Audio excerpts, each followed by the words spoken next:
Wallahi, sleep is a great ni'mah and gift of Allah. And Allah says, do you know we take your soul when you are asleep?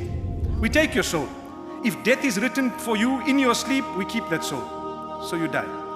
And if death is not written, as soon as someone wakes you up, we send that, or as soon as you wake up, we send the soul back and you're out again.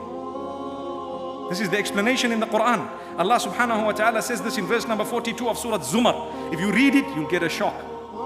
It means sleep is a small death, a certain type of extraction of the soul. How? Allah knows best. He didn't give us details, but medicine cannot explain it. That's one thing I can guarantee.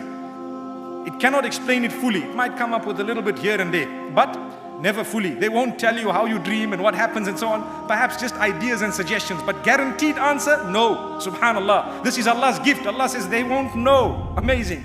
So Allah says in that verse number 42, it is Allah who takes the souls away at the time of the death. Allah takes them away. And He takes the souls away of those who have not died whilst they are asleep. So He keeps the souls of those whom death has been written in their sleep, and the others He sends them back for a fixed portion of time.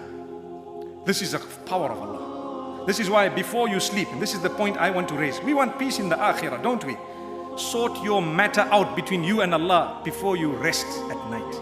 Before you close your eyes, ask Allah's forgiveness. Say, Ya Allah, in amsakta nafsi faghfir laha. This was the dua of Muhammad sallallahu alaihi wasallam. If you take my soul away, forgive it. Before he slept, he said this dua. In amsakta nafsi faghfir laha. If you have taken my soul away in my sleep, then forgive it.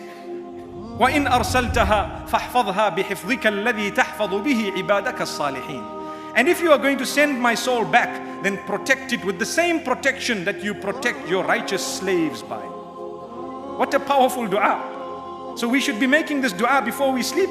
That, oh Allah, I'm going to sleep. If you take my soul away, forgive it. Ya Allah, I have no option but to have hope in your mercy. Ya Ilah al-Alamin. Look at us here. We are sitting with so much love, solely for the sake of Allah. Ya Allah, grant us from your mercy.